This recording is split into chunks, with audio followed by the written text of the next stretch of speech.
Baik, Bismillahirrahmanirrahim. Assalamualaikum warahmatullahi wabarakatuh. Waalaikumsalam warahmatullahi wabarakatuh.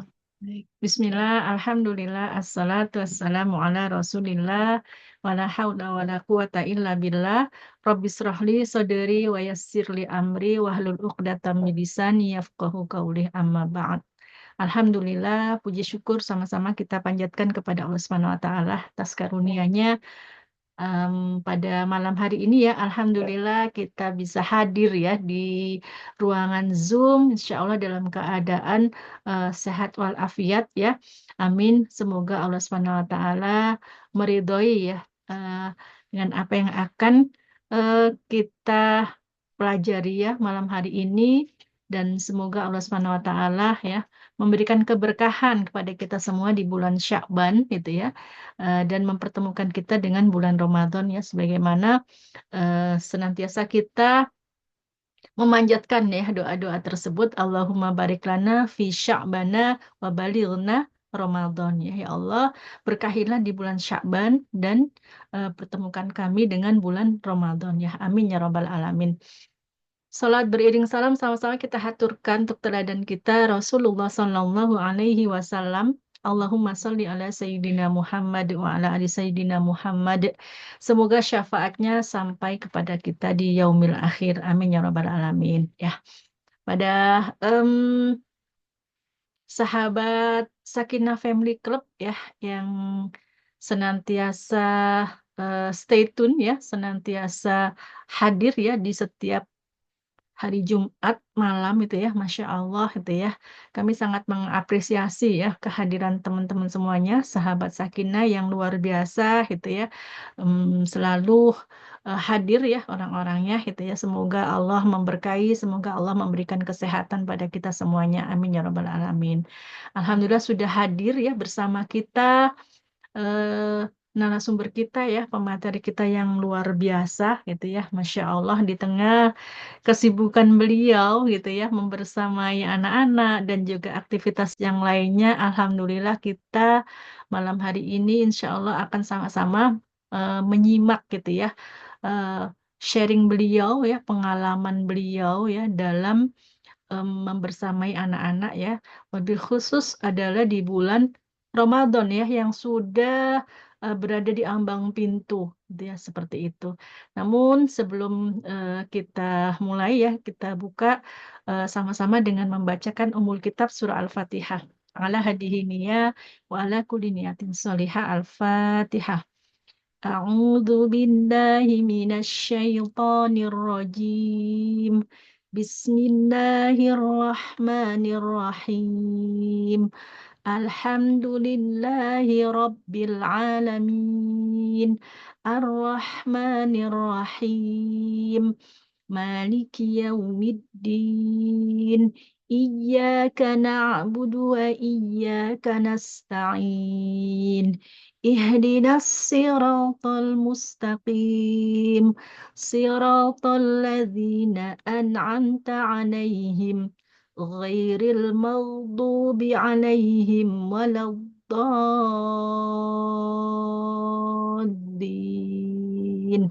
Amin, amin, amin ya rabbal alamin. Ya, baik ya. Mohon izin untuk membacakan CV beliau ya.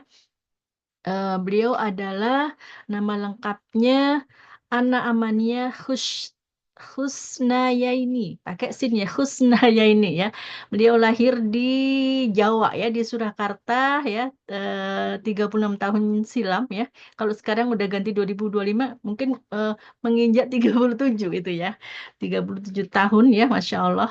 Beliau menyelesaikan S1-nya ya di IPB ya, di Bogor, dengan jurusan Ilmu dan Teknologi Pangan, kemudian melanjutkan studi Magister Ilmu Pangan di kampus yang sama, yaitu di IPB juga gitu ya. Nah, beliau ini Masya Allah gitu ya, sebelum melanjutkan kuliah S2-nya, beliau memutuskan untuk menikah ya dengan Bang Eka Bobi Febrianto, dan Alhamdulillah saat ini beliau sudah em, memenangkan dari saya. Kalau saya 4 anak, beliau sudah 5 anak itu ya, Masya Allah itu ya.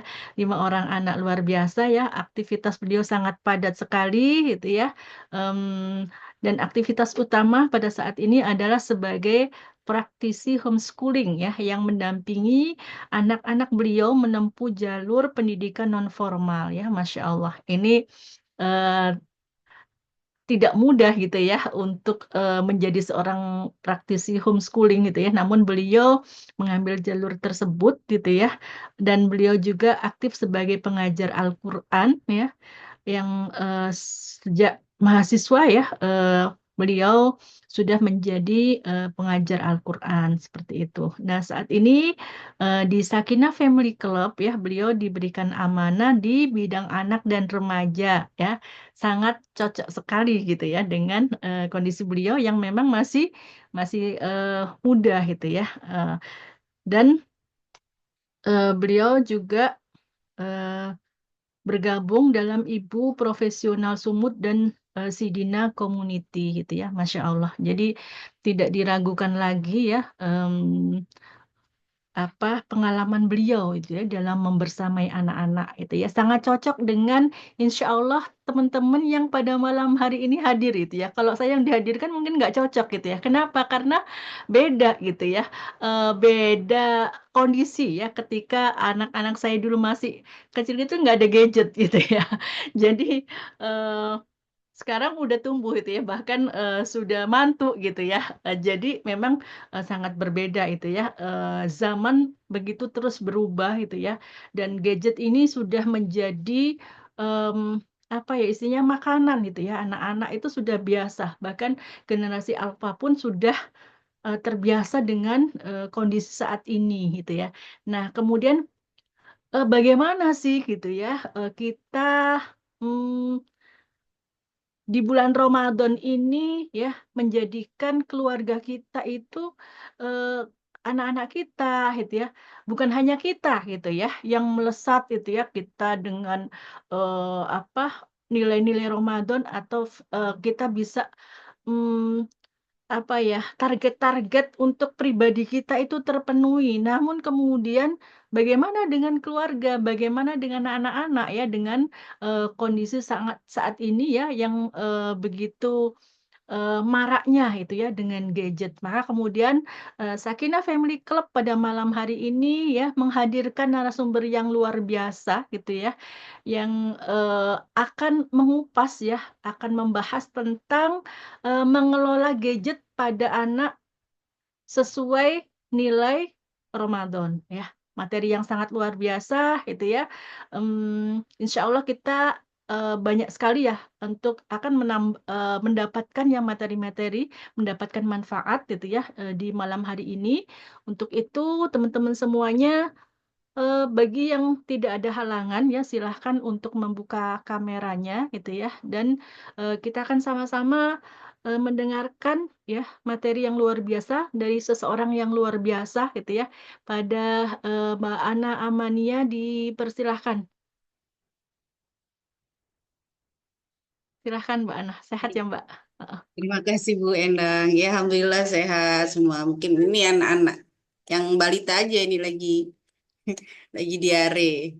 Masya Allah, subhanallah semoga eh, cepat sehat kembali ya. Baik, silahkan Mbak Ana langsung untuk menyampaikan materinya. Terima Ya, kasih izin atas Ibu. waktunya ya Bu Endang. Izinkan saya menyampaikan materi pada hari ini. Terus, sebentar, saya siapkan share-nya dulu.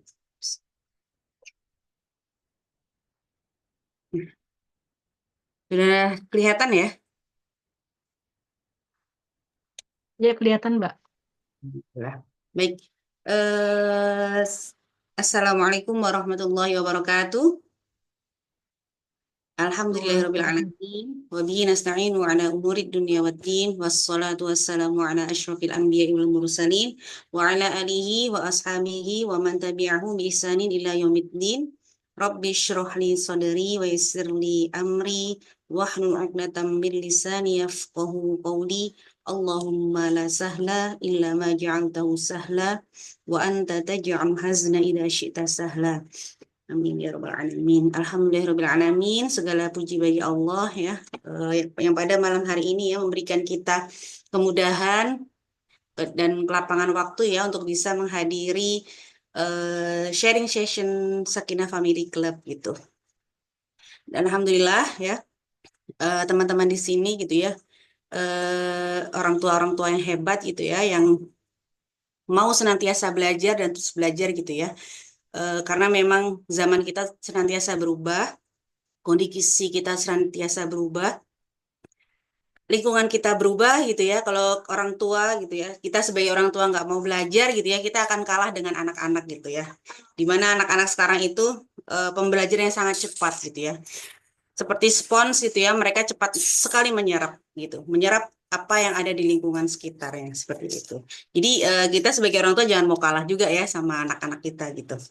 Baik, hari ini saya akan share gitu ya terkait bagaimana sih mengelola gadget gitu ya pada anak gitu ya, sesuai dengan nilai Ramadan ya, karena memang sebentar lagi kita memasuki bulan Ramadan. Nah, sebentar. Nah, sekarang nih ya, sekarang itu kita itu berada di era Society 5.0 ya, yang paling atas ya. Dan sebelum-sebelumnya gitu ya, kita telah melewati beberapa fase society gitu ya, era masyarakat ya. Artinya adalah era masyarakat.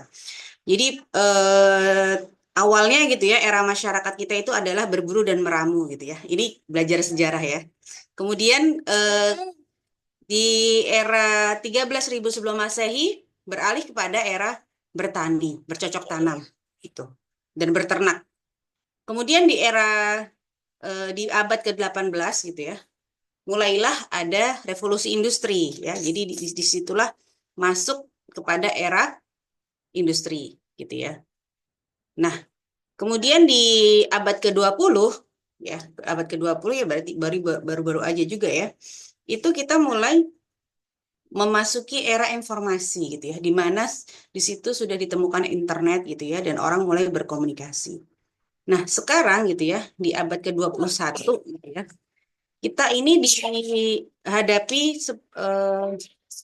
era masyarakat 5.0 gitu ya. 5.0 di mana di sini istilah kerennya yaitu super smart society gitu ya. Masyarakat yang super cerdas begitu. Masyarakat yang super cerdas. Nah, perubahan-perubahan yang ada di masyarakat ini gitu ya, kurang lebih gitu ya, sangat sangat berdampak gitu pada kehidupan kita gitu ya, kehidupan sehari-hari, terutama pola kehidupan dan juga pola pendidikan juga sangat berpengaruh seperti itu. Nah, di era 5.0 ini gitu ya, era ini awalnya adalah konsep dari negara Jepang gitu ya. Jadi mereka itu membuat konsep yang mencerminkan masyarakat yang mengalami evolusi berdasarkan peran teknologinya gitu ya. Mereka mengenalkan konsep smart city gitu ya, kota yang cerdas. Bagaimana pengelolaan kota itu dikelola secara digital gitu ya, untuk mempermudah kehidupan manusia itu sendiri gitu. Nah, di era ini ya, di era yang sekarang ini yang kita hadapi adalah era di mana teknologi itu berkembang gitu ya. Ada AI, ya, kecerdasan buatan, Internet of Things gitu ya. Jadi semuanya serba internet gitu ya, semuanya terhubung dengan saluran internet.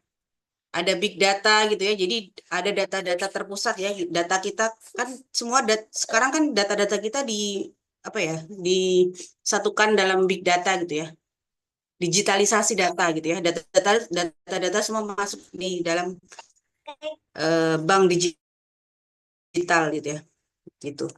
Nah, untuk apa itu semua gitu ya? Tujuannya adalah untuk meningkatkan kualitas hidup manusia itu sendiri dan menyelesaikan masalah-masalah sosial gitu ya. Contohnya masalah sosial itu ya kayak apa ya, kemudahan-kemudahan administrasi gitu ya. Supaya kalau zaman dulu kan kita kalau ngurus administrasi kan manual gitu kan. Dari loket A ke loket B ke loket C gitu ya. Walaupun memang sekarang masih ada gitu ya, cuman kan memang upaya-upaya di Society 5.0 ini adalah ke arah kepada kemudahan seperti itu. Makanya kan sudah banyak dikembangkan robot gitu ya, robot-robot untuk membantu menyelesaikan permasalahan apa manusia gitu ya, kayak di bidang kesehatan tuh ada robot sudah ada gitu ya, robot untuk operasi gitu ya, untuk operasi gitu ya. Kalau dulu pakai dokter gitu ya, ini sekarang ada robot gitu ya yang untuk mengoperasi pasien gitu ya dengan akurasi yang sangat tinggi gitu. Kemudian ada juga robot untuk bertani gitu kan. Ada juga untuk beternak gitu. Jadi hanya pencet-pencet tombol gitu ya. Pekerjaan manusia itu jadi lebih mudah.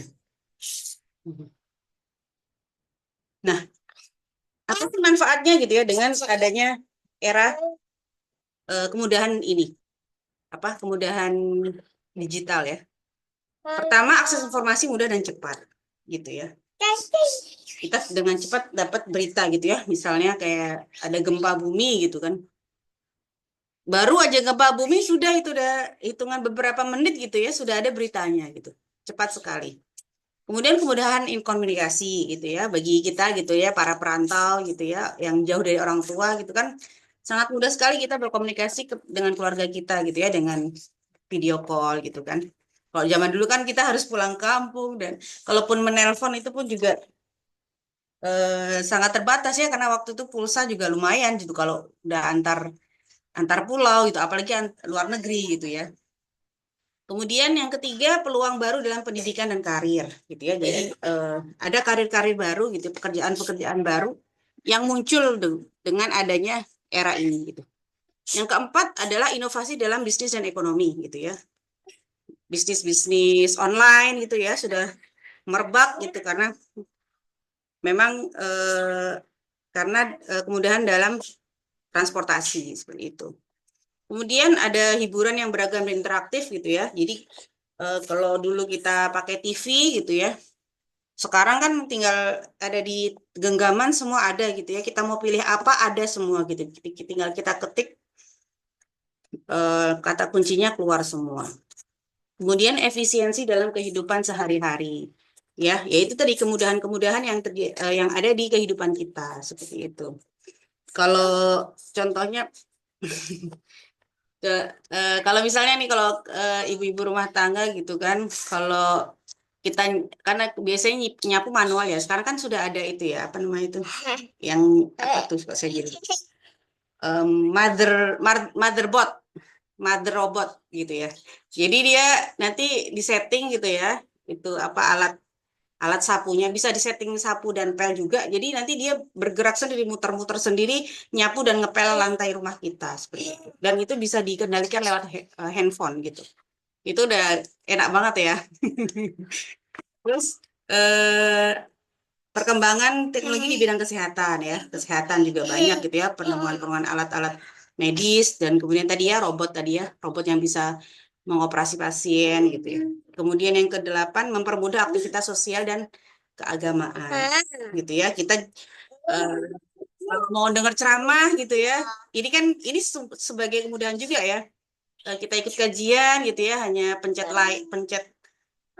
layar gitu udah bisa berjumpa secara daring gitu ya.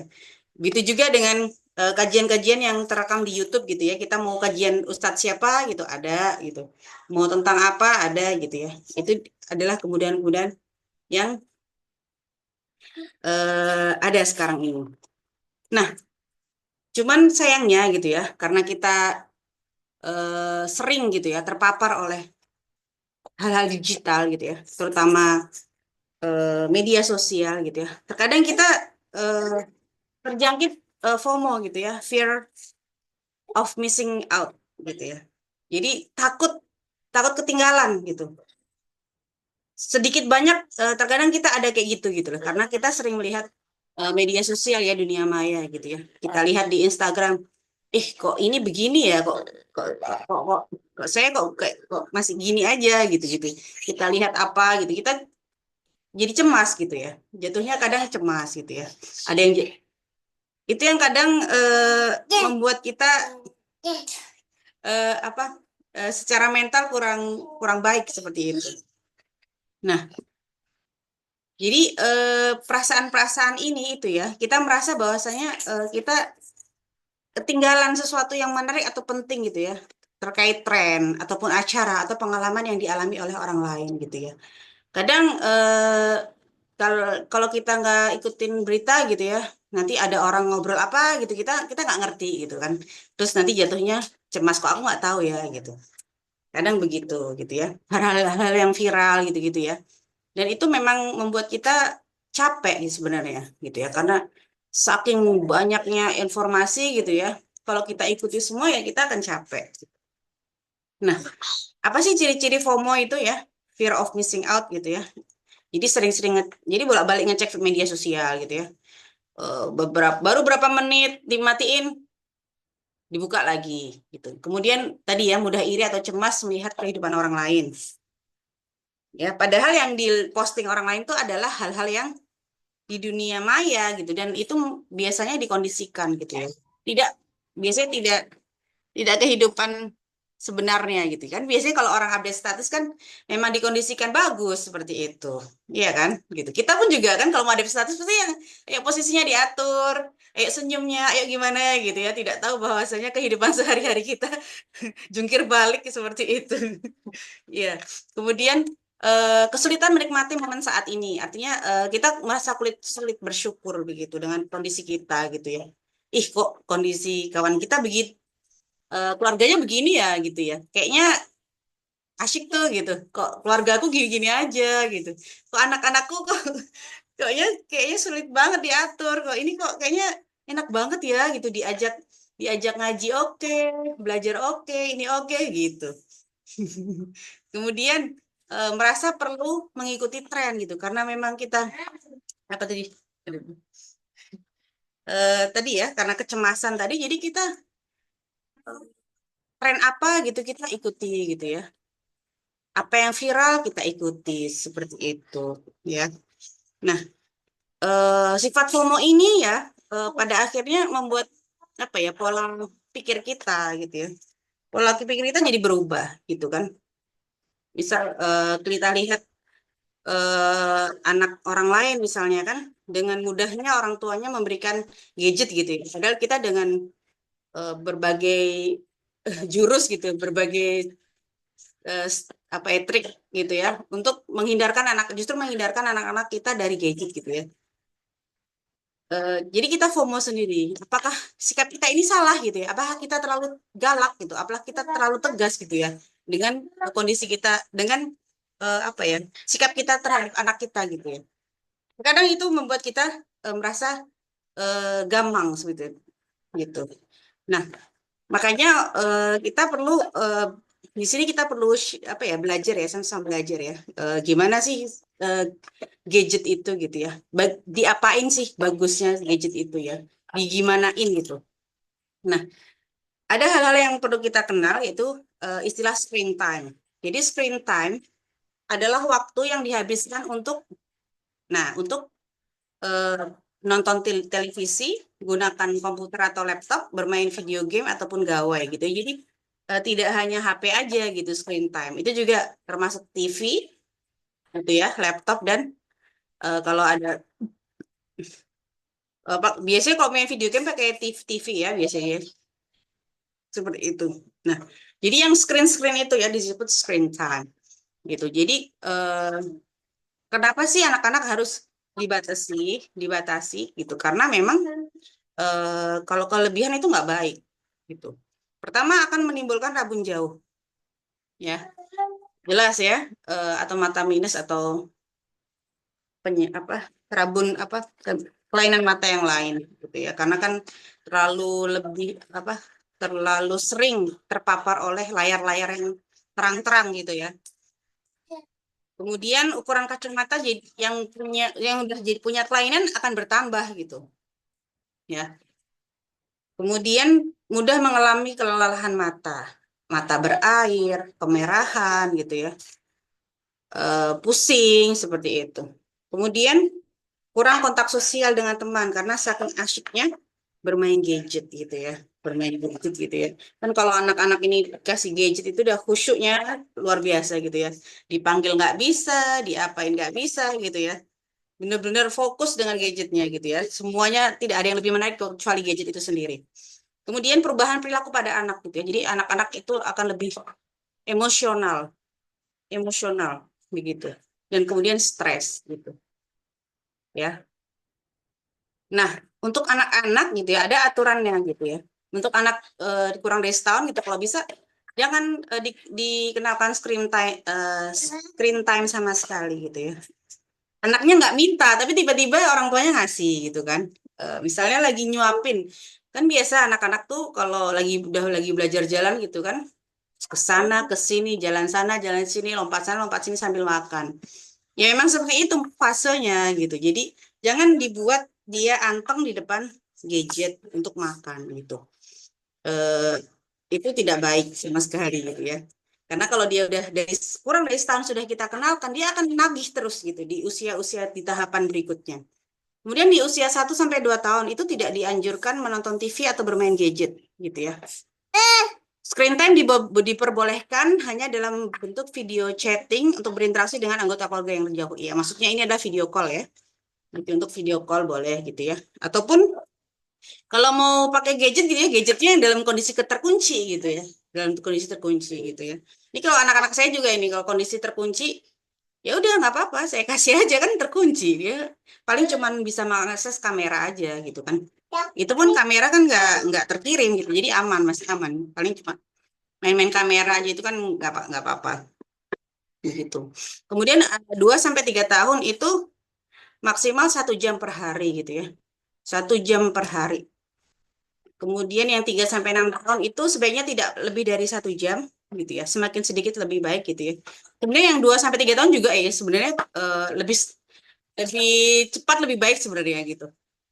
Kemudian yang lebih dari 6 tahun itu tidak boleh lebih dari 1 sampai 1,5 jam ya gitu. Kemudian ini kan untuk anak usia SD ya. Untuk yang usia remaja itu tidak lebih dari 2 jam, 2 sampai 4 jam sebetulnya, tergantung kebutuhan.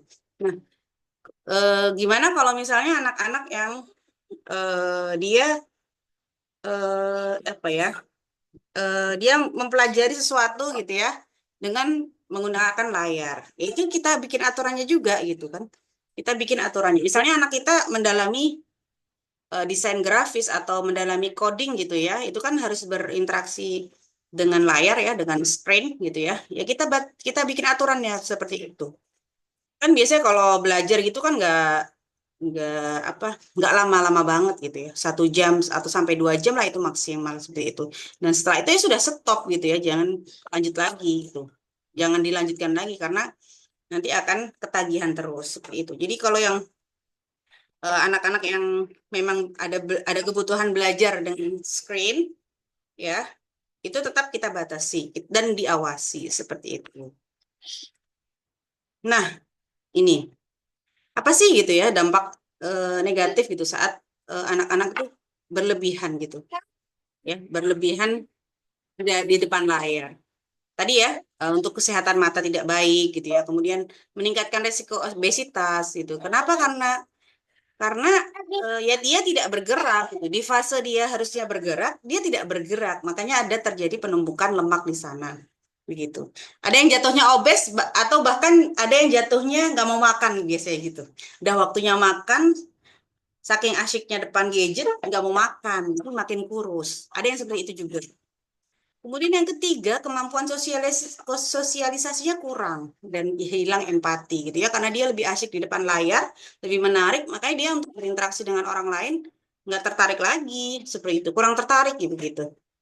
Ya kurang tertarik gitu ya untuk keluar main-main keluar gitu sama kawannya di luar gitu kurang tertarik.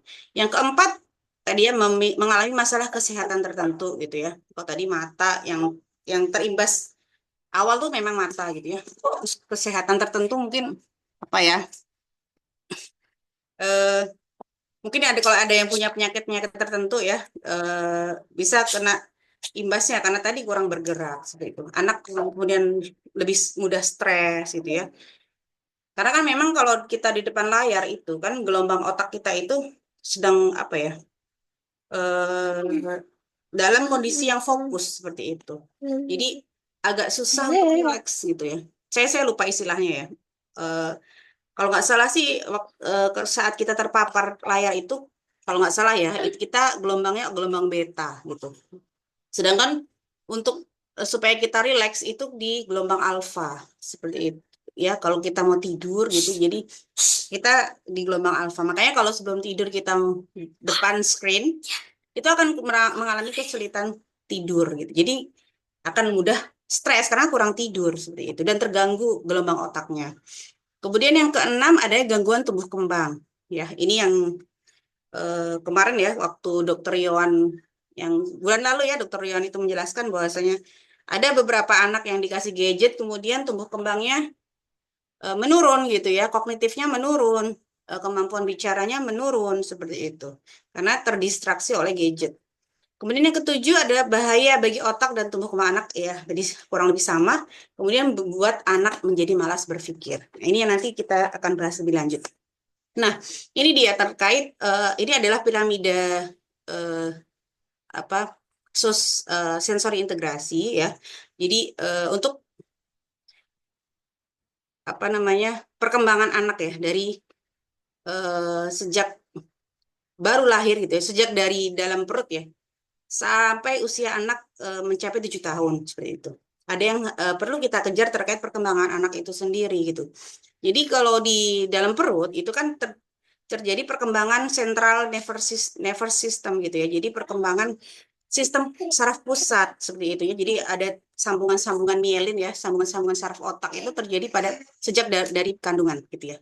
Kemudian setelah anak itu lahir gitu ya, anak-anak itu perlu dipaparkan oleh eh, stimulus-stimulus dari luar gitu ya untuk perkembangan ini visualnya gitu ya, visual mata, auditori, pendengaran, olfaktori, penciuman, kemudian pencecap gitu ya, kemudian taktil dia merasakan berbagai macam apa namanya eh, kayak yang kasar, yang lembut, yang lengket, yang lengket, kemudian yang licin seperti itu ya. Jadi tangannya harus bisa merasakan seperti itu. Kemudian vestibular itu keseimbangan gitu ya. Anak-anak itu bisa manjat gitu ya, bisa nggak takut main ayunan, kemudian bisa yang ketinggian-ketinggian gitu ya. Kemudian proprioception gitu ya, itu pada kekuatan otot seperti itu. Nah, inilah apa sebagai dasar gitu ya, dasar perkembangan anak itu. Dan ini terjadi di 2 tahun pertama ini terjadi gitu ya. Dan harus terjadi pada anak-anak. Kalau tidak nanti kan perkembangannya akan melambat gitu ya. Contohnya kalau misalnya anak itu ototnya nggak kuat ya, ototnya nggak kuat, makanya nanti kan merangkak untuk merangkak juga lambat, untuk jalan juga lambat seperti itu. Kemudian kalau vestibularnya juga nggak terstimulus dengan baik, anak-anak itu akan cenderung takut gitu ya untuk bermain kayak prosotan gitu, takut dia karena vestibularnya tidak berkembang dengan baik gitu. Prosotan takut, manjat-manjat nggak mau, kemudian main titian, papan titian nggak bisa, takut juga gitu ya. Ya, itu dia gitu, karena tidak terstimulus dengan baik vestibularnya gitu. Bukan berarti anak itu penakut, tidak, tapi ada hal-hal yang tidak terstimulus dengan baik. Nah, kalau misalnya di anak tadi ya di bawah 2 tahun, itu sudah terdistraksi dengan gadget gitu ya. Di saat mereka secara motorik itu harus bergerak gitu ya. Jadi waktu-waktu yang harusnya mereka bergerak teralihkan oleh gadget gitu. Jadi perkembangannya tidak maksimal gitu. Dan pada akhirnya nanti akan mempengaruhi perkembangan yang lain gitu ya. Kayak kemarin ya ceritanya Dokter Yohan gitu, ada anak yang awalnya dia dipanggil namanya bisa gitu ya, dipanggil namanya bisa noleh gitu ya. Terus tiba-tiba ada waktu dibawa ke terapi gitu ya, dibawa ke konsultasi ke beliau gitu ya, dia tidak bisa lagi dipanggil namanya gitu. Jadi kognitifnya menurun. Kenapa? Karena itu terdistraksi gadget seperti itu. Gitu kan. Itu sangat fatal sekali gitu. Jadi kognitifnya menurun gitu ya. Kasihan gitu kan. Kasihan sekali. Kemudian juga ada yang anak-anak yang speech delay ya, terlambat bicara karena gadget gitu ya. Karena mungkin kalau gadget itu kan bahasanya tidak bahasa ibu kadang ya. Kadang ada bahasa Inggris ataupun yang Masya and the Bear gitu pakai bahasa Rusia ataupun apa gitu ya. Walaupun pakai bahasa ibu, bahasa Indonesia, itu kan bahasanya cepat seperti itu. Dan itu kan bahasanya bukan bahasa langsung yang diucapkan oleh manusia ya, maksudnya layar begitu. Jadi anak-anak sulit mengikuti begitu. Jadi mereka akan mengalami kebingungan gitu ya. Gitu. Daya tangkapnya akan rancu seperti itu. Nah, mungkin bagi kita bagus gitu ya, anak-anak dikasih konten edukatif gitu ya. Anak-anak batita gitu ya. Cuman efeknya jadi nggak baik bagi mereka karena tidak sesuai dengan tahapan perkembangan mereka seperti itu. Ya justru akan memperlambat deh, mendistrak gitu ya. Gitu. Kalaupun gini, ada kok yang dikasih gadget tapi perkembangannya oke oke gitu. Nah, kita lihat lagi gitu. Sisi emosionalnya gimana gitu. Sisi emosionalnya gimana? Sisi emosionalnya gini, maksudnya saat ini dia kasih gadget ya, kita kasih gadget.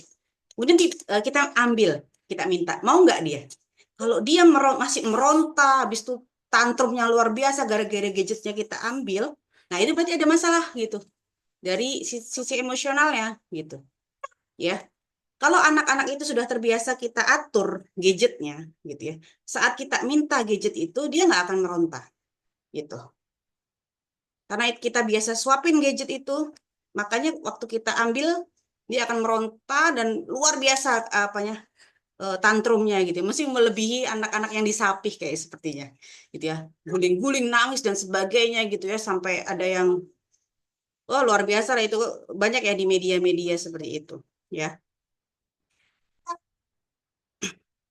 Nah, selain tadi ya perkembangan anak-anak di usia dini, ternyata penggunaan gadget yang berlebihan itu juga bisa memberikan efek brain rot ya. Brain rot ini ada istilah baru sekarang ini gitu ya. Brain rot itu artinya pembusukan otak gitu. Jadi secara istilah merujuk pada kemerosotan kondisi mental dan kecerdasan seseorang gitu ya. Jadi di tahun 2024 ya Oxford gitu ya, itu memberikan reward kepada istilah brain rot ini. Brain rot ini sebagai istilah yang paling tren gitu ya di Universitas Oxford gitu, karena sering menjadi perbincangan di media sosial. Nah, jadi kalau kita menggunakan media sosial ya atau platform digital gitu ya, itu algoritmanya itu dirancang sesuai dengan preferensi kita gitu, sesuai dengan kesukaan kita gitu. Itulah yang buat kita betah berjam-jam scrolling gitu ya. Karena kan begini, kita pakai handphone ya, pakai smartphone gitu kan. Karena itu terhubung dengan email kita kan. Nah, email kita kan terhubung dengan beberapa aplikasi, yaitu Google, yaitu apa? Marketplace gitu ya, Shopee, Tokopedia, ataupun YouTube dan sebagainya. Misal kita habis belanja nih ya di Shopee, belanja apa? Misalnya gamis. Itu nanti saat kita buka Google, keluar itu iklan gamis yang tadi kita cari. Gitu. Atau YouTube gitu. Jadi mereka terhubung di Facebook juga. Jadi terhubung gitu. Dan kemudian konten juga. Misalnya kita scroll di Instagram apa? Gitu satu kata kunci apa? Itu nanti muncul semua. Misalnya yang lawak-lawak gitu ya, yang lawak-lawak, yang lucu-lucu gitu ya. Itu nanti kan beruntun gitu ya, konten yang lucu-lucu semua gitu.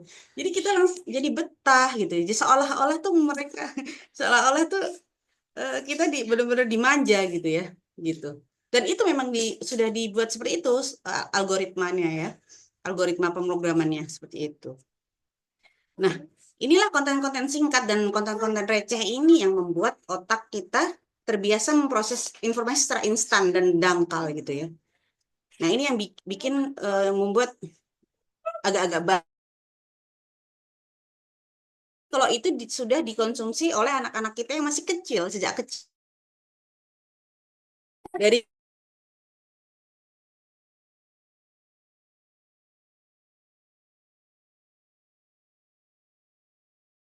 kayak gitu kan, yang semenit-semenit gitu kan, yang bikin ngakak dan sebagainya.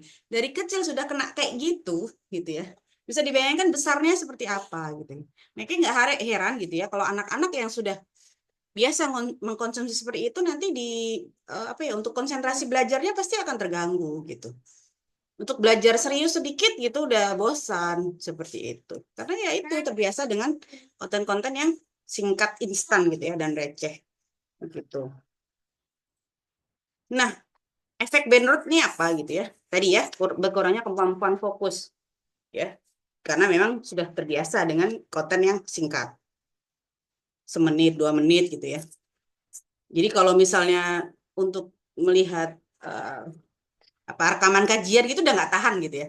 Rekaman kajian ini kan sejam gitu ya, 2 jam, ataupun podcast yang bermutu itu kan sejam gitu ya, podcast itu ya, udah nggak sanggup gitu. Pengennya dicepetin aja gitu. Kemudian menurunkan kemampuan berpikir kritis gitu, karena tadi ya terbiasa mengkonten dengan konten yang singkat, jadi dia nggak mampu lagi menganalisa konten apa ya, isi konten tersebut. Ini kok kontennya bener apa enggak, terus eh, apa layak dikonsumsi atau enggak gitu. Jadi kita nggak bisa berpikir lagi gitu, nggak bisa mengkritisi lagi konten itu saking cepatnya gitu. Habis itu berganti lagi, jadi nggak ada waktu lagi kita untuk berpikir. Ya, jadi critical thinkingnya itu berkurang. Kemudian menimbulkan kecemasan dan perasaan kewalahan gitu ya. Cemas dan kewalahan itu tadi karena kok sedih, kontennya singkat, kemudian berganti terus gitu ya. Jadi kayak kewalahan gitu otaknya gitu. Ganti lagi seperti itu. Kemudian yang keempat, melemahkan kemampuan bersosialisasi. Ya, tadi kan karena kita sudah termanjakan oleh scrolling gitu ya. Yang tadinya niatnya cuma 5 menit, 10 menit, tahunya sejam, 2 jam gitu kan. Berubah semuanya. Seperti itu. Termanjakan oleh algoritma dari medsos itu sendiri. Nah, ini dia. Ini dia apa? Penelitian ya terkait kerusakan otak ya. Kerusakan otak oleh Dr. Daniel Hilton ya. Beliau adalah pakar bedah syaraf dari Texas gitu, Amerika. Jadi otak itu ternyata bisa mengkerut gitu ya. Tadi kalau bayi gitu ya, kalau bayi kita stimulus terus otaknya akan berkembang dengan baik ya. Ini justru mengkerut. Udah dewasa mengkerut. Kenapa? Karena adanya hormon atau zat kimia yang bernama dopamin dalam otak manusia yang berlebihan. Nah, dopamin efek ini gitu ya, berpengaruh terhadap kesenangan kita gitu ya. Karena memunculkan perasaan nyaman, gembira, bahkan dapat meningkatkan kepercayaan diri gitu ya. Ini kalau jumlahnya seimbang ya gitu. Dopamin juga bisa membuat lebih bersemangat dan termotivasi. Nah, dopamin ini ya diproduksi saat kita melakukan permainan-permainan seperti game, berjudi, ya, naudzubillah ya, eh, pakai obat-obatan gitu ya, nafza ya, juga kesenangan seksual seperti itu. Nah, hormon ini akan jadi masalah ketika berlebihan gitu. Jadi banjir dopaminnya. Jadi yang akan diserang adalah lobus frontal. Jadi yang di depan sini ya, di depan sini lobus frontal ya, yang di depan otak depan kita akan terkena. Iya, seperti itu. Jadi kalau misalnya sudah berlebihan dopaminnya gitu ya, otak depan kita kena gitu. Jadi eh, orang-orang yang kecanduan itu ya, itu sifatnya atau akhlaknya sudah tidak seperti manusia lagi gitu. Gitu, dia sudah tidak tahu malu, dia sudah tidak tahu adab. Jadi seperti itu gitu. Naudzubillahi min dzalik ya. Nah, oleh karena itu ya, dalam Quran itu ada beberapa prinsip gitu ya, prinsip-prinsip kita dalam mendidik keluarga gitu ya, mendidik anak-anak. Yang pertama di surah At-Tahrim ya, ayat 6. Kita disuruh gitu ya oleh Allah untuk menjaga diri dan keluarga dari api neraka. Ya, menjaga diri sendiri dan keluarga dari api neraka yang bahan bakarnya dari batu dan manusia. Seperti itu. Kemudian di ayat An-Nisa ayat 9 gitu ya. Allah juga memperingatkan kita bahwasanya takutlah kita gitu untuk meninggalkan keturunan-keturunan yang lemah gitu. Keturunan-keturunan yang lemah dalam agama gitu ya. dalam dalam menerapkan agama gitu, dalam mengendalikan nafsu, dalam mengendalikan syahwat seperti itu. Dan kemudian di surah An-Nur ayat 30 dan 31 gitu ya, kita ya sebagai orang-orang beriman dianjurkan oleh Allah gitu ya, diperintahkan oleh Allah untuk menjaga pandangan dan kemaluan seperti itu. Pandangan dan kemaluan itu ternyata sangat berhubungan gitu ya, karena memang dari pandangan-pandangan yang tidak baik, dari konten-konten yang tidak baik, atau apalagi konten-konten yang negatif gitu ya, kan berpengaruh gitu ya pada respon tubuh kita begitu. Ini tadi ya, itu tadi di senada ya terhadap dopamin efek tadi yang ditemukan oleh Dr. Hilton tadi. Nah, bagaimana sih gitu manajemen gadget gitu bagi anak-anak gitu ya? Bagaimana awalnya gitu ya? Kalau kita mau mengenalkan gadget ke anak-anak seperti itu. Yang pertama, eh, kita kenalkan dulu konsep kepemilikan dan izin gitu. Bahwasanya ini gadget punya kita, punya orang tua, punya ayah, punya bunda gitu ya. Kalau mau pakai harus izin dulu. Perlunya untuk apa? Berapa lama gitu. Berapa lama? Ya, jadi ada deal-dealannya dulu di awal. Kemudian jelaskan juga fungsinya untuk apa. Kita jelaskan bahwasanya ini gadget untuk mempermudah untuk kita belajar, untuk kita komunikasi seperti itu. Ya, ini adalah media komunikasi ya yang bisa buat kita belajar gitu. Jadi jangan dikenalkan gadget sebagai hiburan dulu, jangan gitu. Itu bahaya ya. Kita kenalkan dulu fungsi-fungsi positifnya dulu kepada anak-anak gitu. Kemudian tetapkan syarat yang sesuai. Contohnya gini, sebelum main gadget, sebelum kita kasih gadget, kita kasih syarat dulu. Sudah selesai belum tadi tugasnya? Sudah selesai belum tadi beres-beresnya? Sudah selesai belum tadi cuci piringnya? Atau sudah selesai belum ngapainnya gitu ya. Jadi kita tetapkan syarat gitu. Jadi tidak mudah begitu aja. Orang ini kan gadget kita gitu ya. Jadi kan kita atur seperti itu. Kemudian atur jadwal screen time-nya gitu. Kalau misalnya Senin sampai Jumat libur gitu ya. Berarti misalnya weekend. Oke, weekend. Kapan? Jam berapa? Apa aja gitu ya. Apa aja yang mau dilihat gitu. Jadi benar-benar kita atur jadwalnya gitu ya. Tapi tetap juga ya, kalau kalau salah saya sih lebih ke benar-benar strict ya. Syaratnya itu harus terpenuhi gitu ya. Syaratnya harus terpenuhi. Kalau enggak ya udah enggak gitu. Gitu. Supaya anak-anak juga ngerti gitu ya. Bahasanya tidak mudah seperti itu memakai barang yang punya kita gitu ya, yang punya orang tuanya gitu. Seperti itu.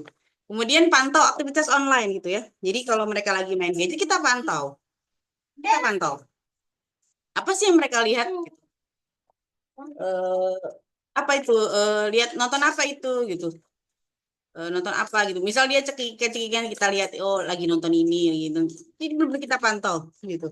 Kalau misalnya kita nggak bisa mantau secara langsung gimana? Ya pakai itu, karena ada aplikasi ya, parental control ya. Itu ada pokoknya di bawaan HP itu ada beberapa HP itu ada bawaannya. Kemudian bisa juga kita cek dari emailnya gitu kan. Email kan kita bisa lihat riwayatnya ya, riwayat misalnya dia buka YouTube apa aja gitu, jadi kita bisa lihat gitu ya, gitu kita bisa lihat di situ riwayat-riwayatnya. Kemudian memilihkan konten edukasi, jadi kita kenalkan ini loh yang bagus, ini loh channel yang bagus gitu, jangan yang ini gitu.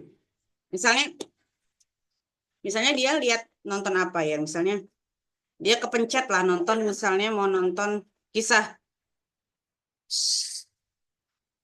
kisah-kisah misalnya kisah-kisah Nabi gitu ya, kan kadang di YouTube itu kisah-kisah Nabi itu nggak semua sesuai gitu kan. Kalau misalnya ada yang nggak sesuai ya kita kasih tahu ini nih channel yang bagus tuh yang ini gitu, jangan yang itu ya gitu. Karena sumbernya sebenarnya kurang valid gitu. Ataupun kayak yang lain-lain gitu, kita coba kenalkan aja, coba yang ini gitu, kita coba kasih alternatif. Kemudian memberikan aktivitas online juga yang yang seru gitu ya. Untuk pengalihan gadget itu gitu ya. Misalnya kalau libur gitu kita kasih apa? Ada aktivitas yang dia sukai, apa misalnya olahraga gitu kan. Olahraganya apa? Berenang atau memanah atau berkuda ataupun pencak silat ataupun basket ataupun apa tuh? Skateboard gitu ya. Gitu. Kita kasih aktivitas itu. Jadi waktu libur yang harus yang waktunya dia minta untuk screen time gitu ya, karena dia ikut les yang lain gitu, jadi kan terkurangi gitu ya. Apalagi kalau udah ikut aktivitas aktivitas olahraga kan udah capek tuh biasanya gitu, pulang-pulang tuh biasanya udah capek gitu. Kemudian yang terakhir nih, orang tua sebagai role model ya. Kita sebagai role model, biasanya anak-anak kan melihat kan kita nih lagi nengok apa gitu kan. Misalnya lagi nengok Instagram, mereka kan lihat nih kita lagi lihat apa. Habis itu kita buka YouTube juga pasti mereka akan melihat gitu. Kita nih kalau lagi buka YouTube apa yang kita lihat gitu. Kemudian kalau kita buka WhatsApp, semua mereka melihat kita gitu ya. Jadi kita sebagai orang tua juga harus jaga-jaga jaga-jaga juga gitu ya. Kalau kita sering menonton konten receh, mereka akan ikut seperti itu. Gitu. Kalau kita sering menonton konten edukasi ya mereka akan merekam juga gitu ya, walaupun kadang mereka nggak tertarik, tapi mereka kan tahu gitu bahwasanya kita menggunakan gadget juga untuk hal-hal yang bermanfaat seperti itu. Ya, jadi kemudian juga dengan ini apa mereka juga biasanya melihat bagaimana cara kita memegang menggunakannya gitu ya. Apakah sambil tiduran, sambil di gelap-gelap atau gimana, mereka akan meniru gitu caranya gitu ya. meniru caranya gitu, padahal kan kalau gelap-gelap tuh kan nggak baik ya buat mata, seperti itu jadi semua hal itu pasti akan dicontoh oleh anak-anak. Nah, eh, ini sudah hampir setengah, sedikit lagi. Nah, ini berhubung kita Ramadan ya, di Ramadan gitu ya, kita masuki bulan istimewa gitu ya, di mana di sini bulan yang memang bulan yang untuk efektif gitu ya, untuk terapi kesabaran dan pengendalian diri gitu ya dari emosi-emosi negatif gitu ya. Nah, ini mari kita manfaatkan gitu ya momen Ramadan ini untuk pengendalian diri terhadap gadget gitu ya. Pengendalian diri terhadap gadget. Begitu juga dengan anak-anak gitu ya. Kita kasih pengertian bahwasanya ini bulan istimewa gitu ya. Aktivitas-aktivitas ibadah coba kita tingkatkan sedikit. Kita tingkatkan sedikit seperti itu. Misalnya kalau anak-anak misalnya tilawahnya kita tambah lah, misalnya tambah 1 halaman, tambah 2 halaman gitu ya, sesuai kemampuan. Tapi itu juga kita nego dulu. Nih kalau Ramadan nih mau nambah berapa halaman nih gitu. Jadi kita nego juga gitu. Jadi kita fokuskan juga pada target-target ibadah seperti itu. Nah, jadi kemudian kan kalau Ramadan ini banyak nih ya acara-acara apa, program-program anak ya, program-program anak Ramadan gitu ya. Kalau di Instagram itu kan banyak program apa dari mana gitu ya, program Ramadan. Ya kalau memang eh, ada yang bagus gitu ya, sesuai dengan kita gitu ya, eh, anak-anak kita tawarkan, mau nggak ikut program ini seperti itu, mau nggak ikut program ini. Misalnya biasanya kan kalau program-program Ramadan tuh ada berbagai macam ya, ada dia tentang siroh, ada tentang apa ya, macam-macam lah, banyak sekali itu pilihan-pilihannya. Itu kemarin kalau anak saya yang 10 tahun tuh tentang ini, tentang persiapan prabalik ya, jadi prabalik gitu. Jadi eh, edukasi-edukasi saat menjelang balik itu seperti apa, seperti itu. Ya, itu sangat banyak sekali gitu ya. Itu belajarnya via Zoom biasanya gitu. Kemudian kita terapkan digital fasting gitu ya, puasa gadget ya, puasa gadget. Ya, jadi screen time-nya misalnya kalau yang biasanya 2 jam, kita kurangi 1 jam seperti itu.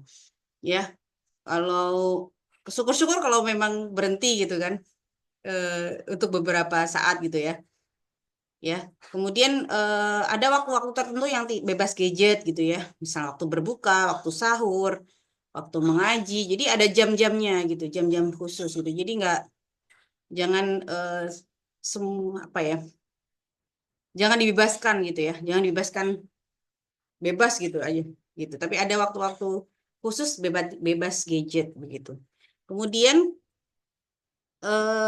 kita buat proyek Ramadan gitu ya, misalnya membuat apa bagi-bagi buka puasa ke tetangga gitu ya. Kemudian membuat jurnal Ramadan gitu ya, mengisi jurnal Ramadan ataupun buat crafting ya, crafting crafting DIY gitu ya, tentang Ramadan gitu ya. Misalnya kalau sebelum Ramadan gitu bikin-bikin kayak apa Ramadan Mubarak gitu ya, tulisan-tulisan kayak gitu ataupun apalah ya yang membuat anak ini bisa aktif gitu ya secara offline dan bersemangat seperti itu. Kemudian eh jadi kita buat program Ramadan harian juga ya. Jadi dari mulai bangun tidur kan sahur, kemudian nanti pada subuh kita ngapain gitu ya. Al-Ma'thurat, dzikir pagi, kemudian untuk ngaji gitu ya, murojaah atau ada yang murojaah juga seperti itu. Kemudian baca sirah mungkin gitu ya, sama ayahnya gitu ya, membaca sirah bersama seperti itu. Terus apa olahraga gitu. Jadi bikin program Ramadan yang bisa disepakati bersama. Kalau misalnya bisa bertemunya di pagi ya pagi gitu ya. Ini kan bersama ayahnya gitu ya. Kira-kira bisa kapan gitu. Kalau bisa bertemunya sore ya udah kita bikin programnya sore gitu ya. Kalau sore kan berarti persiapan berbuka misalnya dari mulai masak takjil bareng gitu kan. Masak takjil bareng, berbuka puasa bareng sampai tarawih seperti itu gitu. Jadi benar-benar kita cari waktu yang pas gitu bersama ayahnya seperti itu. Karena kan memang ayah ini kan sebagai kepala ya, kepala di keluarga gitu. Jadi kita libatkan juga gitu ya para bapak-bapak untuk membuat program Ramadan bersama anak-anak. Baik, mungkin itu sedikit sharing dari saya gitu ya. Selanjutnya mungkin kita bisa buka sesi diskusi ya. Eh, Waktu saya kembalikan kepada moderator ya.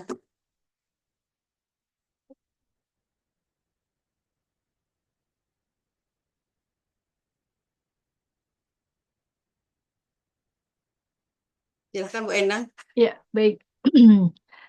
Jazakumullah khairan ya Mbak Ana ya, Masya Allah materi yang eh, luar biasa gitu ya untuk kita semuanya ya, dan Insya Allah kita bisa terapkan ya pada anak-anak kita itu ya. Memang em, berbeda sekali itu ya zaman dulu dengan zaman yang sekarang, dan sebagai orang tua juga harus pinter-pinter gitu ya, nggak bisa nggak boleh kalah dengan anak-anak. Baik, lanjut kita buka sesi diskusi ya pada teman-teman semuanya.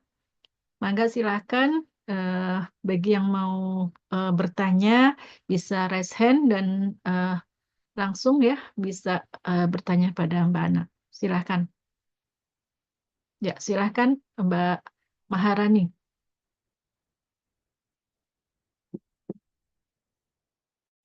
Masih di mute ya. Boleh dibuka mikrofonnya. Ya. Assalamualaikum warahmatullahi wabarakatuh. Ini Bu Ana, perkenalkan saya Maharani dari Provinsi Aceh. Jadi ada sekitar 4 pertanyaan. Jadi mohon pencerahannya ya. Boleh silakan. Ini kan anak saya, dia sekarang usianya 3 tahun. Terus saya masih bingung untuk mengatur screen time-nya. Kemarin itu udah berkurang, cuman kan kadang nenek sama kakeknya manjain gitu kan, jadi nggak bisa dikontrol gitu. Saat ini aja pun dia sedang main gitu kan, jadi itu satulah kendala saya. Terus cara apa yang bisa saya gunakan untuk menstimulus anak di rumah gitu Bu Ana, karena kan saya pengen ngasih dia ini kegiatan untuk stimulus apa sih namanya, motorik kasarnya gitu kan, tapi bingung kegiatannya itu apa-apa aja. Terus saya juga nggak tahu kan nyarinya di mana gitu kan Bu. Yang bagus lah sama dia karena anaknya lumayan aktif. Terus yang kedua, gimana caranya saya dan ayahnya itu bisa bekerja sama untuk mendidik anak itu gitu Bu. Terus yang terakhir untuk jadwal Ramadan ini, bagaimana cara kami membuat jadwal Ramadan untuk kami yang keluarga awam gitu. Terima kasih Bu Ana. Itu saja. Assalamualaikum warahmatullahi wabarakatuh. Baik, terima kasih Mbak Maharani ya. Bisa langsung dijawab mungkin ya, Mbak Ana silahkan. Baik, baik. Banyak juga ya. Share aja ya. Ini mau tanya, ini anaknya yang tadi yang mengatur screen time sama yang motorik tadi sama ya? 3 tahun berarti? Sama. Bu, Eh, sama. oh sama anaknya. Ibu, anaknya berapa? 1. Oh, satu, baru yang 3 tahun tadi ya? Oke. Ya, Bu. Maaf ya, saya perlu tahu gitu, supaya bisa bisa ngasih supaya tergambar gitu. Jadi untuk mengatur screen time, saya mau tanya, dia kenal dengan gadget sejak usia berapa, Bu? Dari berapa bulan itu, Bu? Tapi jarang-jarang. Maksudnya Karena dari kami setahun sudah kenal gitu ya? ya. Itu YouTube berarti ya? Kenalnya YouTube. YouTube, Bu. YouTube Kids, kadang lagu-lagu anak gitu. Iya, iya. Oh gitu. Jadi memang berarti ini kan lebih ke arah digital detox ya, digital detox atau digital fasting gitu ya, untuk mengurangi jatah screen time anak ini gitu ya. Jadi memang untuk menyapih itu kan memang butuh proses ya Bu ya, butuh proses kita kayak menyapih dari ASI itu kan juga butuh proses. Kita sounding tuh kan dari beberapa bulan sebelumnya, bahwasanya nanti kalau sudah 2 tahun nanti kita nanti udah nggak menyusul lagi gitu kan, nanti udah bobo boboknya udah nggak nyusul lagi dan sebagainya gitu ya, dengan berbagai strategi gitu ya. Ada beberapa anak yang bisa langsung paham dan proses penyapihannya akan mudah gitu kan.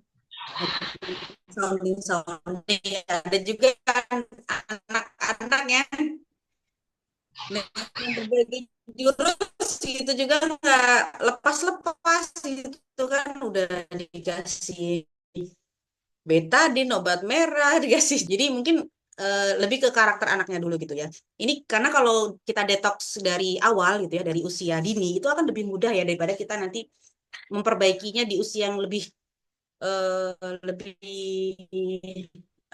lebih besar gitu ya. Pasti tantrumnya akan lebih dahsyat gitu. Nah, mungkin dari ini dulu sounding dulu gitu ya. Kita terangkan dulu bahwasanya, atau dari mulai ini dulu, biasanya dengan minta maaf dulu ya, karena memang dari orang tua gitu ya. Kita coba ngomong dari hati ke hati dulu ke anak gitu ya. Jadi jangan langsung udah kamu jangan main HP lagi gitu, jangan kayak gitu. Jadi benar-benar kayak karena memang ini terjadi kesalahan kita gitu ya, treatment dari kita gitu ya, kita minta maaf dulu gitu ya, minta maaf ke anak gitu ya. Bahwasanya dulu kami salah salah memberikan ini, salah mendidik gitu ya. Kita kasih gitu dulu pemahaman kan, karena anak-anak tuh walaupun dia tidak paham apa yang kita katakan, tapi dia bisa merasakan apa yang kita rasakan gitu. Diajak ngobrol kayak gitu aja dulu, heart to heart gitu, pelan-pelan gitu ya. Kemudian untuk apa? Memang agak susah ya melepas dari YouTube itu sampai dia bisa berpikir bahwasanya dia punya nalar yang baik gitu ya, nalar yang kritis gitu ya. Karena kan kok anak-anak di 3 tahun ke bawah itu kan dia belum bisa berpikir ke arah sana, belum bisa punya saringan gitu ya, saringannya masih longgar gitu ya. Berbeda sama anak-anak yang sudah kita kasih edukasi dari awal gitu ya, yang sudah SD gitu ya, dia sudah punya konsep sendiri gitu ya. Jadi dia akan memilih konten-konten yang sesuai dengan minat dia gitu. Jadi kalau yang anak-anak itu memang pelan-pelan, harus pelan-pelan dulu gitu ya. Tapi yakin bahwasanya insya Allah itu bisa gitu ya. insya Allah itu bisa. Jadi screen time-nya juga dikurangin gitu ya, misalnya yang biasanya berapa jam misalnya. Biasanya 5 jam gitu ya, 5 jam. Terus kita coba nih seminggu kita kurangin dulu sejam, misal 4 jam, kurangin. Udah, misalnya lancar, kurangin lagi gitu, kurangin lagi, dikurangin lagi. Jadi gitu. Jadi detoxnya perlahan. Itu jadi nggak langsung langsung ekstrim gitu, nggak. Nanti anaknya akan malah malah ini dia frontal dia nanti.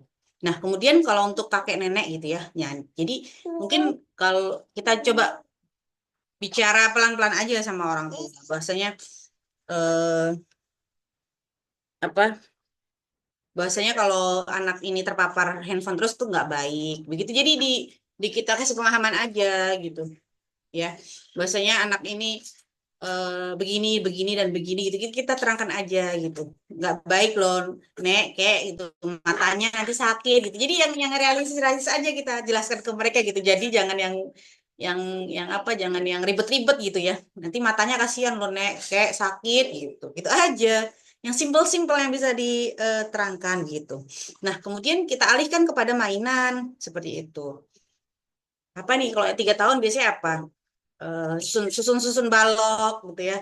Ataupun kalau memang anaknya sangat aktif kan, berarti kan dia butuh butuh butuh mainan yang bisa banyak mengeluarkan energi seperti itu.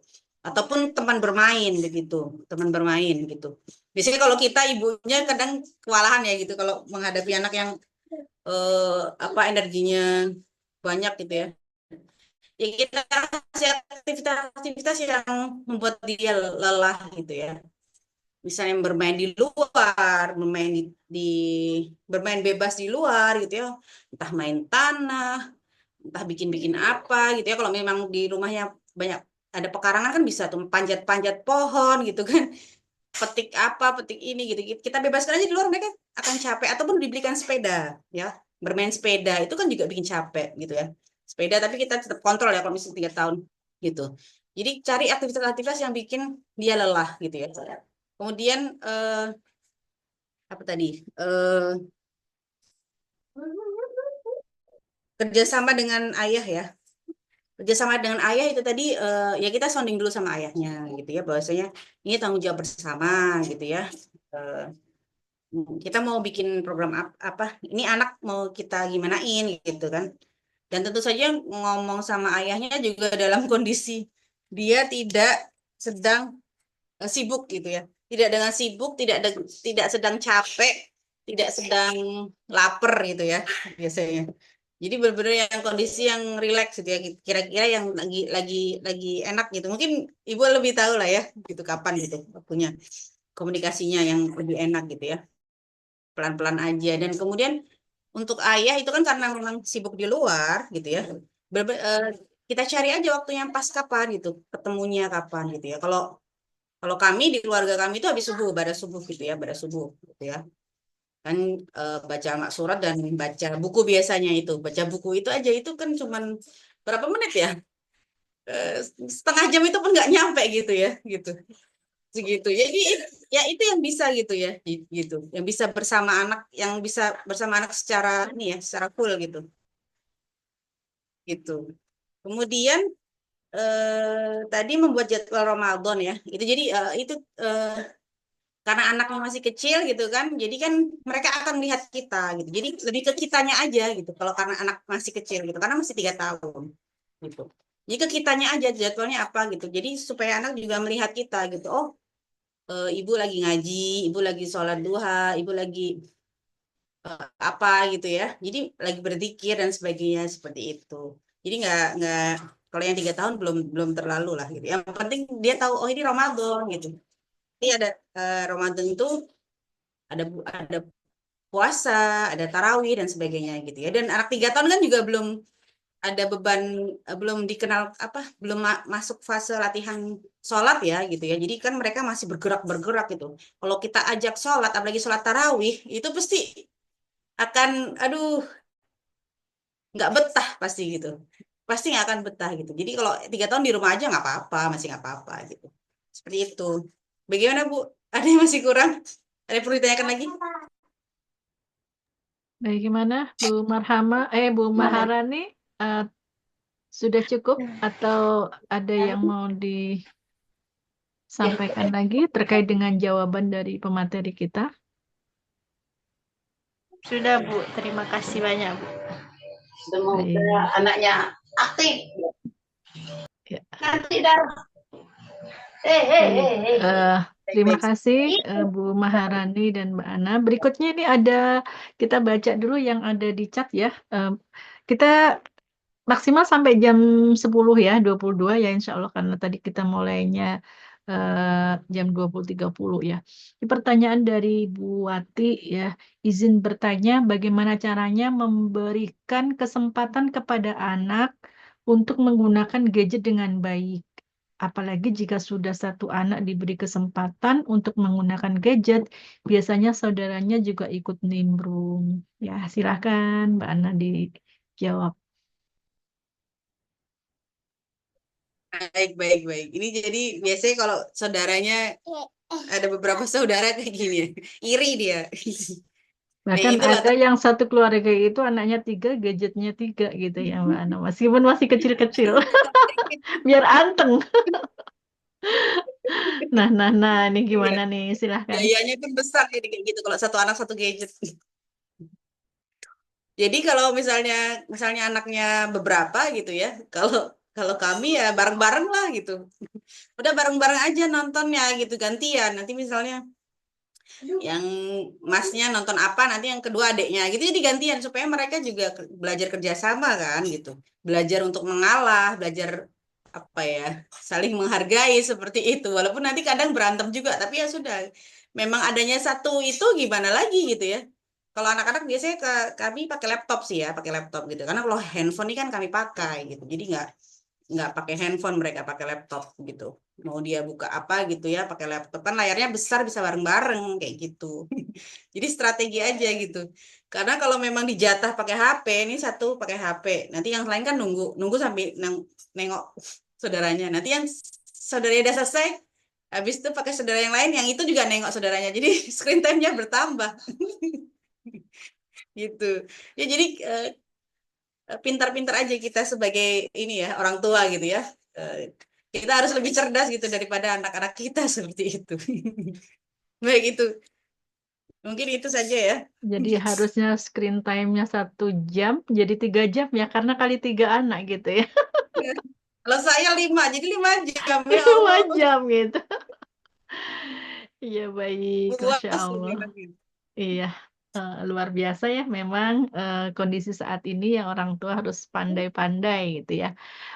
Baik, masih ada waktu. Silakan bagi teman-teman yang mau bertanya, eh, bagi yang mau langsung bisa raise hand atau langsung saja dibuka mic-nya juga boleh. Silakan. Izin bertanya. Ya, silakan Ibu Fitri dari mana? Ya. Silakan memperkenalkan diri dulu. Assalamualaikum warahmatullahi wabarakatuh. Waalaikumsalam Waalaikumsalam. warahmatullahi wabarakatuh. Saya dari Medan, Mbak. Nah, Ya, silakan. Alhamdulillah saat ini sudah dikaruniai 3 orang anak. Yang paling besar itu usianya 12 tahun, yang nomor 2 9 tahun, yang nomor 3 6 tahun. Jadi Mbak di sini mau bertanya, Alhamdulillah saya udah membuat apa namanya screen time buat anak-anak. Jadi solusinya sama saya buat mereka punya jadwal menonton yang sama gitu dan menggunakan laptop agar kadang saya bisa menyambi kerjaan lain. Saya ini kan saya buat speaker gitu. Jadi saya terkontrol mereka tontonnya apa, seperti walaupun saya nggak lihat tapi saya dengar suaranya seperti itu. Yang jadi pertanyaan saya kan Mbak, anak-anak sudah diarahkan untuk tontonan yang beredukasi seperti kayak apa sih, Nusa Rara, siro-siro animasi seperti itu. Tapi yang jadi pertanyaan saya, selepas nonton itu kok aksi mereka itu jadi nggak seperti yang ditonton seperti ya tetap ya tetap gelut-gelutan yang main fisik yang luar biasa seperti itu. Apalagi yang nomor 2 sama nomor 3 itu kan laki-laki gitu. Jadi saya pikir padahal yang saya kasih tontonannya itu yang udah nggak ada ininya lah gitu, nggak ada yang efek berantem-berantem apa gitu. Tapi kalau selesai nonton itu bisa seperti itu gitu. Mungkin bisa kasih solusinya gimana itu, Mbak? Iya, Terima iya. kasih. Silahkan langsung Sama-sama. dijawab. Mana? Jadi sebenarnya juga terjadi pada anak-anak saya ya. Jadi maksudnya kita harus tarik tarik ulur juga gitu ya terhadap anak-anak gitu ya. Maksudnya begini, saat kita memberikan konten edukasi gitu kan, itu kan hanya sekedar layar gitu ya. Eh, Layar itu kan tidak mendidik gitu. Yang mendidik itu sebenarnya kita gitu. Itu kan hanya bagi mereka itu adalah hiburan gitu. Tidak tidak sebuah edukasi atau pelajaran itu tidak gitu. Bahkan kalau anak-anak saya, kalau sebenarnya kalau yang udah 12 tahun udah itu dengan Nusa Rara sudah udah bosan seperti itu ya. Jadi kayak saya kalau kayak gitu saya tarik ulur. Biasanya mereka akan mencari channel YouTube yang yang eh, sesuai dengan minat dia. Anak-anak biasanya kayak yang DIY gitu ya, bikin-bikin apa gitu. Mereka udah tahu abis itu kayak yang teknologi teknologi gitu ya. Bahkan ada channel dari luar negeri saya pun baru tahu juga dari anak saya gitu ya kayak apa itu ya apalah itu saya juga lupa gitu itu benar-benar bisa memicu kreativitas gitu ya bisa memicu kreativitas itu nah itu saya biarkan gitu saya biarkan memang kita pengennya yang islami yang edukasi gitu ya ternyata yang kayak gitu-gitu konten-konten yang bikin-bikin gitu ya ataupun kreativitas ataupun membuat sesuatu menjadi apa gitu itu juga juga bagus juga bagi mereka gitu yang walaupun itu dari luar negeri itu kan bagus gitu. Jadi selagi itu bisa bermanfaat dan tidak memberi apa ya, bisa memberikan inspirasi bagi anak-anak saya kasih begitu. Saya kasih mereka begitu. Nah, kemudian kenapa perilakunya seperti itu gitu ya? Karena memang kan kondisi laki-laki itu kan berbeda dengan anak perempuan ya. Anak laki-laki itu otak kanannya yang lebih menonjol daripada sedangkan kalau anak perempuan itu otak kanan dan kirinya seimbang begitu. Karena otak kanannya lebih menonjol laki-laki, makanya bergeraknya lebih aktif gitu.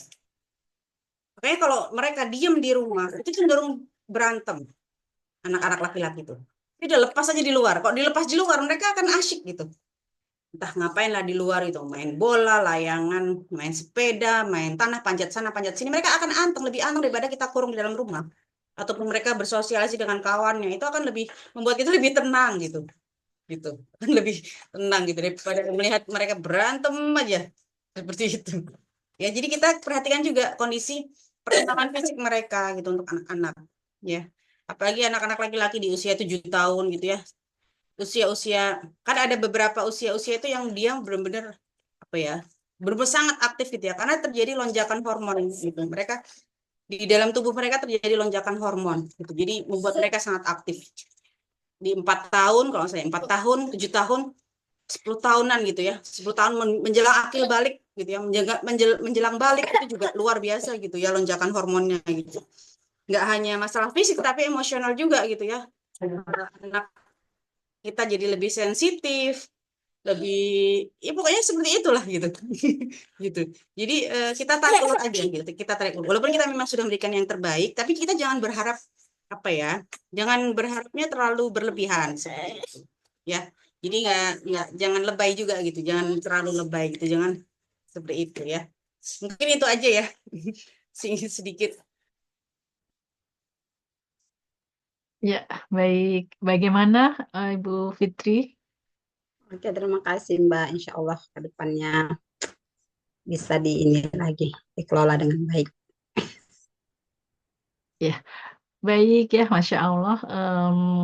Apa ya, luar biasa gitu ya pertanyaan-pertanyaan ya, ibu-ibu nih, ibu-ibu muda semua ini ya, Masya Allah yang memang saat ini gitu ya, eranya era gadget gitu ya, yang mana eh, sangat berbeda gitu ya. Kalau zaman dulu nggak ada gadget gitu ya. Saya ingat anak pertama mereka sambil apa naik sepeda, ngayuh sepeda sambil murojaah sambil ini gitu ya.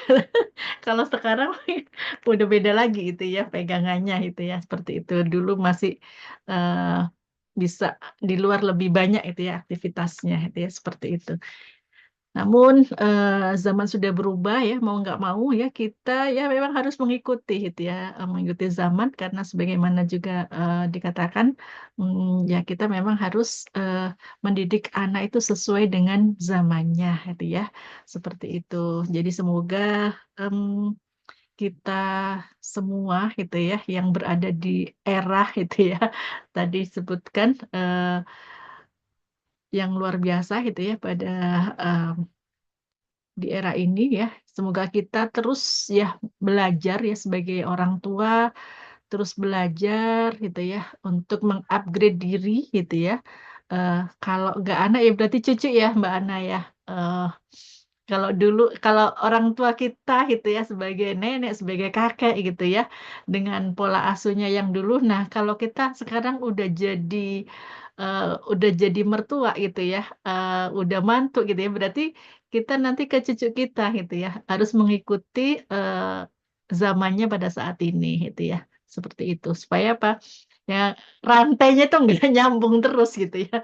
Kalau rantainya nggak diputus gitu ya, kasihan ya cucu-cucunya itu seperti itu ya. Baik, mungkin ini ada lagi yang mau eh, diskusi teman-teman. Sudah tidak ada lagi. Baik, kita langsung ya. Mohon closing statementnya, Mbak Ana, mangga dipersilahkan.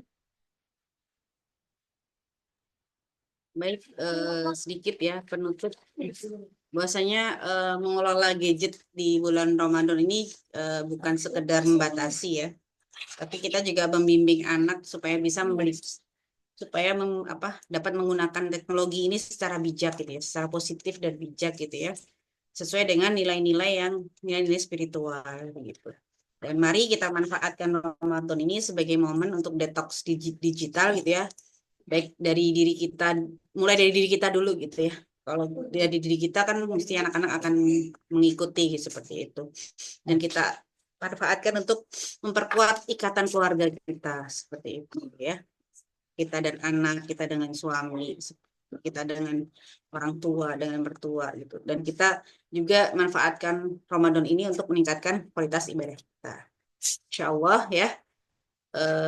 Terus semangat ya orang tua, ibu-ibu semuanya ya. Jangan pernah menyerah dengan kondisi anak-anak kita gitu ya. Kita harus yakin, harus percaya diri bahwa kita lebih cerdas daripada anak-anak kita begitu ya. Jangan merasa kita kalah. Jangan seperti itu. Jangan kita merasa kalah. Baik, saya mohon maaf jika banyak kekurangan. Eh, Kurang lebihnya mohon maaf ya. Wassalamualaikum warahmatullahi wabarakatuh. Waalaikumsalam warahmatullahi wabarakatuh. Baik, terima kasih jazakumullah khairan ya Mbak Ana yang sudah berbagi ilmunya pada malam hari ini ya sangat luar biasa dan alhamdulillah teman-teman yang hadir di sini adalah orang-orang yang luar biasa ya yang dipilih oleh Allah itu ya untuk hadir kata sebuah pepatah ya pertemuan yang paling penting adalah pertemuan yang tidak kita hadiri. Maka insya Allah itu ya, Sakinah Family Club akan menyajikan ya materi-materi yang luar biasa dan disampaikan oleh orang-orang yang luar biasa ya. Maka jangan lewatkan gitu ya untuk senantiasa hadir ya, belajar bersama-sama untuk menjadikan keluarga kita ya, keluarga yang berkualitas ya, keluarga yang memiliki value yang baik gitu ya di hadapan Allah Subhanahu wa taala ya karena kita akan eh, tidak kita akan diminta ya pertanggungjawaban kita di hadapan Allah Subhanahu wa taala insyaallah ya. Baiklah teman-teman semuanya terima kasih atas kehadirannya ya kita akhiri namun nanti kita akan foto bersama ya kita tutup dulu ya kita akhiri sama-sama dengan melafazkan hamdalah alhamdulillahirabbil alamin kita baca istighfar astagfirullahalazim astagfirullahalazim astagfirullahalazim dan doa penutup majelis subhanaka Allahumma wa bihamdika asyhadu alla ilaha illa anta astaghfiruka wa atubu ilaik ya. Terima kasih kasih buat pemateri dan juga teman-teman semuanya ya peserta yang hadir pada malam hari ini. Kita jumpa lagi insya Allah Jumat depan ya. Mohon maaf lahir batin. Billahi taufiq wal hidayah. Wa'alaikum minkum. Wassalamualaikum warahmatullahi wabarakatuh. Kita akan Waalaikumsalam. foto bersama ya, izin teman-teman mangga yang bisa on cam ya, bisa on cam ya. Silakan.